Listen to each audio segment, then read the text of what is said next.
Okay, أعوذ بالله من الشيطان الرجيم. بسم الله الرحمن الرحيم. So we'll start again. Like I was saying, so when I was preparing for Surah Aadiyat, there are loads of different angles that, different mufassirin, different speakers have gone through. Some have talked about Surah Aadiyat and Hajj. Some have talked about Surah Aadiyat and Jihad. Some have talked about Surah Aadiyat and bandits, highway robbers. Some have talked about Surah Aadiyat and a promise from Allah. And because there are so many different angles and so many different messages you can take, it was actually it's quite difficult to actually prepare for. So inshallah, I've took two main points that I want to take from this surah. So bear with me, inshallah. So Allah subhanahu wa ta'ala, He begins by saying, وَالْعَادِيَاتِ ضَبْحًا. Now, if you can remember from last week, Uncle Ansar, he did the tafsir of Surah Buruj. Allah subhanahu wa ta'ala, He starts with an oath. He swears by something. So before the surah, if you talk about chronological order, before the surah you had Surah Qalam. So Allah, He swears, He makes an oath by the pen. You had by time, Surah Al-Asr. You had by sunrise, Surah Duha. Last week was وَالسَّمَاءِ ذَاتِ الْبُرُوجِ. Yeah? By the sky, by the heavens, and it being decorated with stars. So once again today, Allah subhanahu wa ta'ala, He makes an oath. And He makes an interesting oath on Adiyat. Now, Adiyat, they're basically horses. Yeah? Adiyat is the plural of Adiyah, which is a female war horse, specifically female.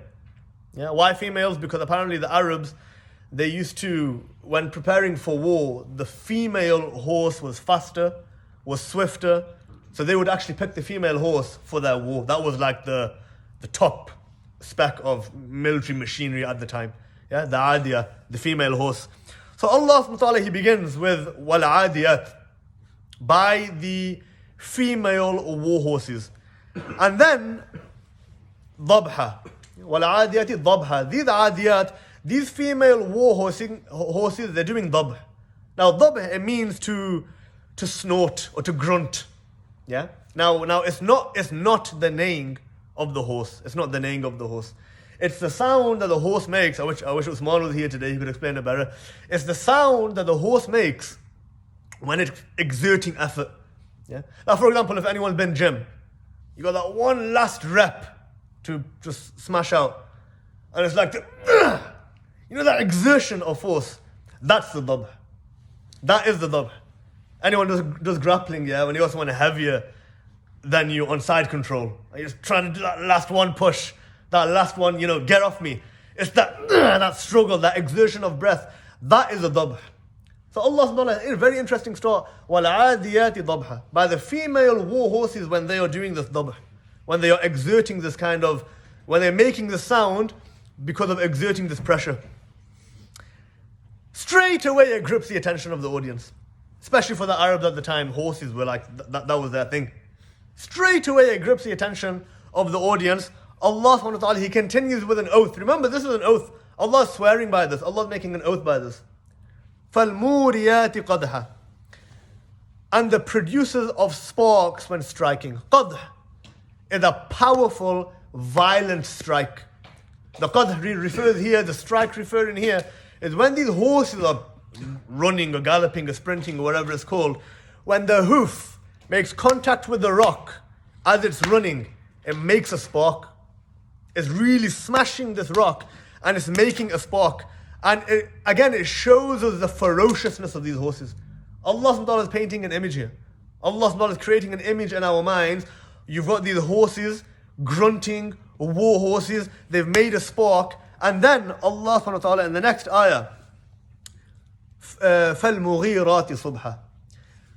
Mughirat, actually, it comes from the word ighara, which means to ambush, or means to be on top of the enemy.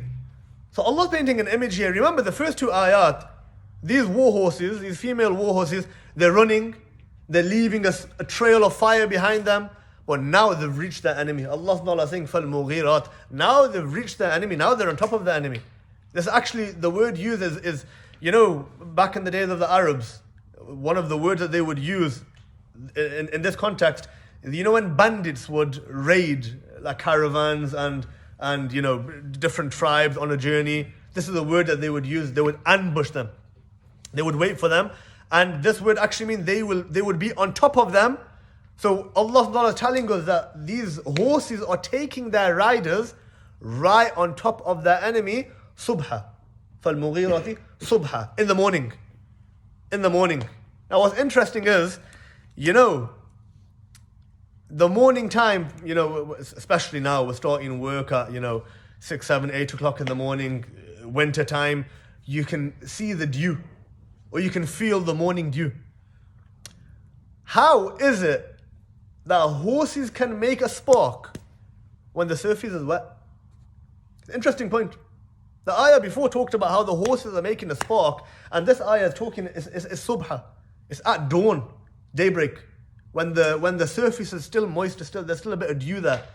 It's actually an added level of detail. It's actually an added level of description that Allah subhanahu wa ta'ala gives us to tell us how much effort the horses are putting in. Like, to make a spark is one thing, but to make a spark on a wet surface is actually more difficult. It's actually an added level of difficulty. And this is the detail which Allah subhanahu wa ta'ala, He gives us, that actually the horses are really, really trying and putting in an effort. Now, I want you to understand the context that these ayat are being revealed in. Remember, the Sahaba are being tortured. Bilal radiallahu anhu is being tortured. The family of Yasir is being tortured. Khabbab ibn al-Arat is being tortured. And along come these ayat of Quran, which were revealed in Mecca, by the way. They were revealed in a context where the Muslims were being persecuted, they were being tortured, they were being killed in the worst way. And remember, right now in this context in Mecca, the Muslims have not been given permission to fight back.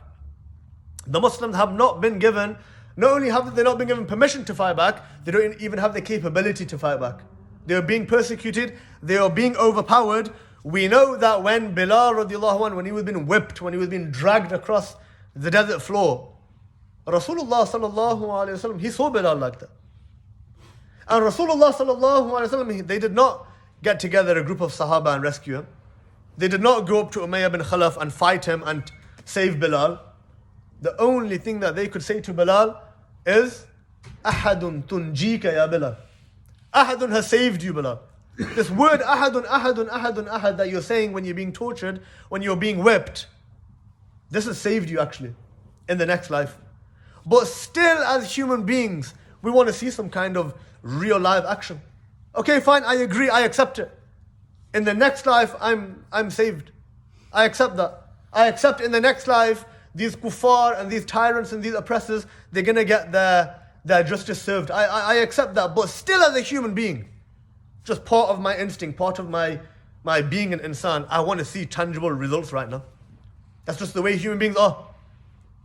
Allah is saying, don't worry. These ayat are being revealed, the horses are coming. It's a motivation for the Sahaba. You're being tortured right now. The horses are coming. You think that, that Bilal radiallahu anh, he didn't want to see Umayyah bin Khalaf's face get smashed. Of course he did. You think Ammar radiallahu anh, when Abu Jahl is torturing his mom and dad in front of him, Sumayya and Yasir radiallahu anhuma, you think Ammar didn't want to help his mom and dad? You think Ammar didn't want to grab Abu Jahl and literally rip his face off? Of course he did. Of course he did. Every time Netanyahu comes on the TV, what are you thinking? You're thinking this, such and such. I wish he was in the room with me. I wish it was just me and him in the room. If I could get my hands on him, I just wish. You see that every time? Every time you see Sisi of Egypt with the arrogant, smug face, King Abdullah of Jordan with that arrogant, smug face, MBS bringing in that lady yesterday, Kamala, whatever her name is, do a concert in Riyadh. You think you munafiqs, man. You traitors, you betrayers. Gaza is happening right there. Muslims are right there. Palestine is literally there. In Egypt, all you have to do is go from Rafah border. You can literally throw a rock into Gaza and you guys aren't doing anything. Allah Ta'ala is telling us the horses are coming. They're arriving. They're going to be coming with those sparks. They're going to be coming with that grunt. When the enemy hears that grunt, when the enemy sees those sparks, when the enemies realize they've been ambushed at dawn, that's when the enemy will know. So it's a form of motivation, you see. It's a form of uplifting the Sahaba that no problem. Okay, right now, Bilal, you're being tortured right now, but there's going to come a day. By the way, for Bilal, that day came. At the Battle of Badr, Bilal is the one who killed his torturer, Umayyah bin Khalaf. Bilal is the one who ended him. Bilal is the one who sent him to Jahannam. Do you see how the tide changed? But still, as human beings, as Sahaba, everybody, all of us, we require motivation. But Allah subhanahu wa ta'ala, He continues. This ambush now, the story continues of these horses. فَأَثَرْنَ بِهِ نَقَعًا. That as they are going, they're stirring up this cloud of dust behind them. Still Allah subhanahu wa ta'ala is making an oath. فَوَسَطْنَ بِهِ جَمَعًا. And they get there, they arrive in the middle. In the middle of who? In the middle of those that they're fighting against. So Allah subhanahu wa ta'ala set the scene now. Allah subhanahu wa ta'ala painted the image. Right now, these horses with their riders on their back, where are they? Where's the image? They are in the middle of these people that they're ambushing. And now they're surrounded by these people. And straight away, when anyone's reading the surah, you think, okay, what's next? What's the actual fight scene going to be? Who wins? What happens? They're surrounded by the enemy. How do they get out of it?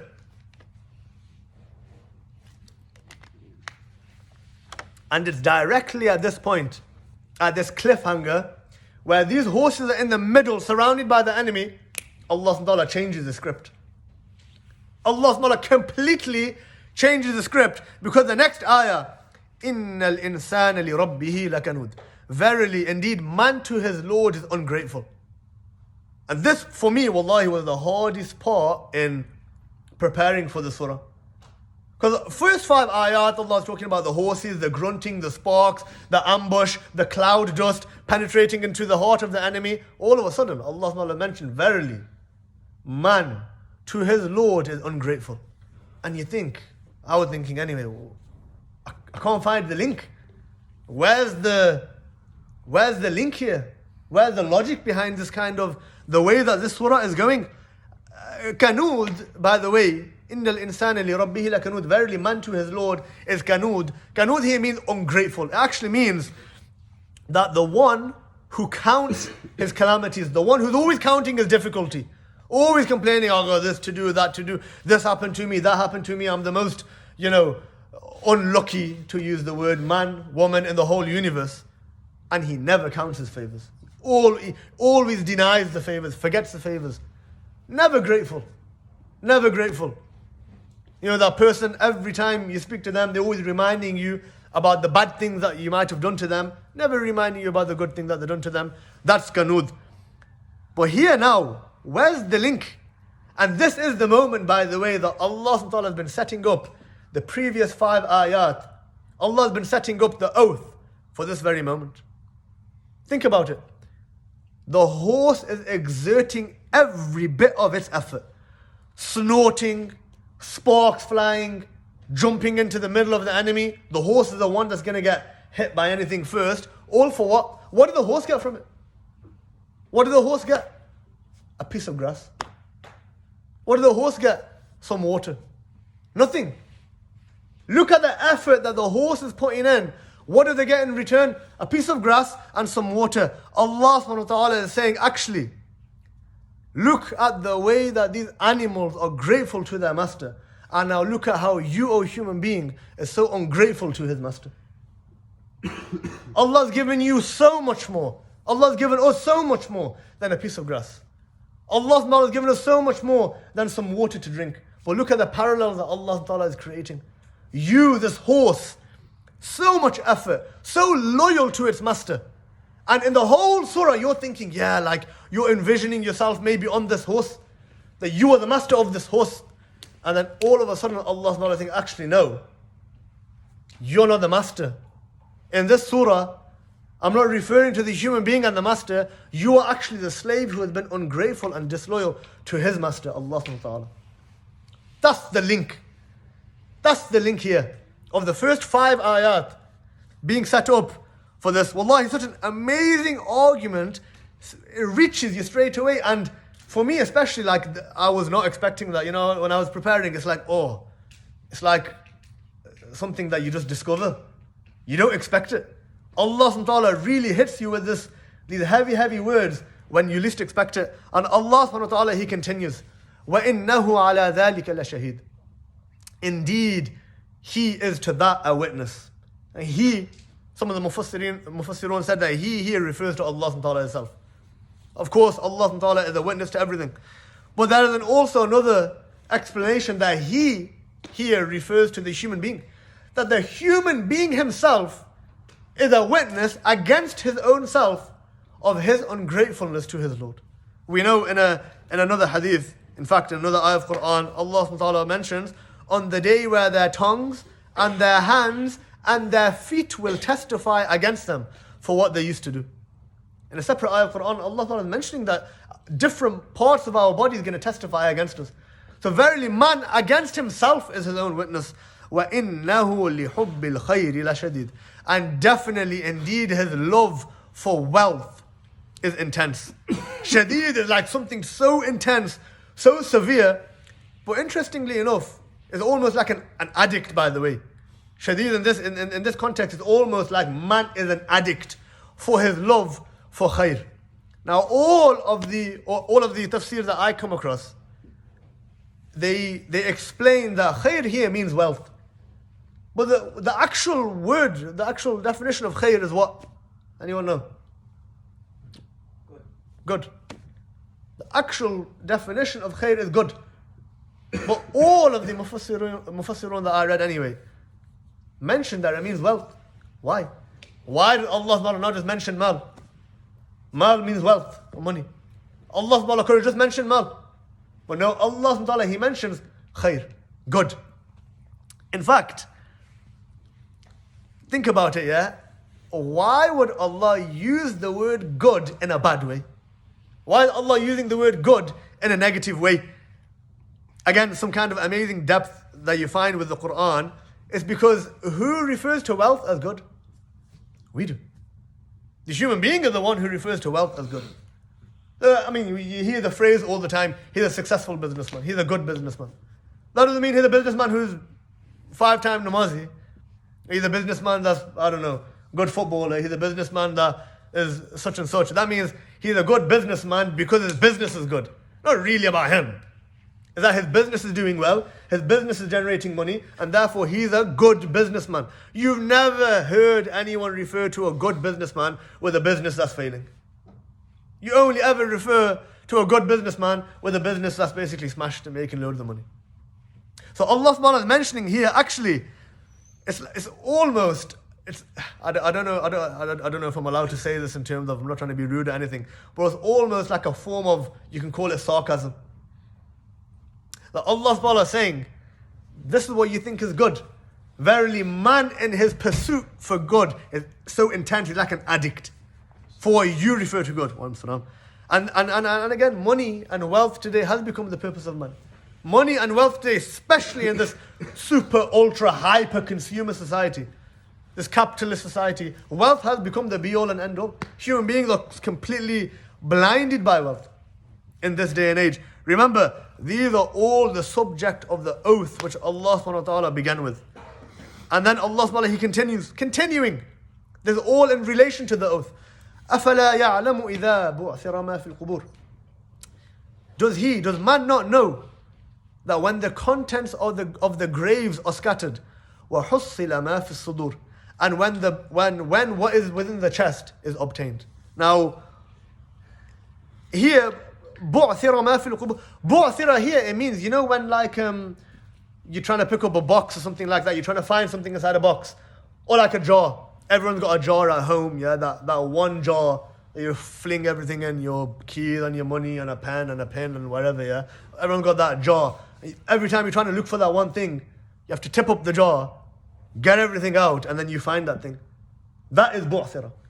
Bu'thira means to tip something upside down, empty all the contents, and then look for the thing that you're looking for. That is bu'thira. Allah subhanahu is mentioning that our graves will be bu'thira. Our graves, or the contents of our graves, whatever is within our graves is going to be turned upside down, and that which is within the graves is going to be scattered out and turned around. And then Allah subhanahu wa ta'ala mentions, وَحُصِّلَ مَا فِي الصُّدُورِ, and that which is within the chest is obtained. Hussila, it comes from the word tahsil, which means to peel. It's actually a peeling.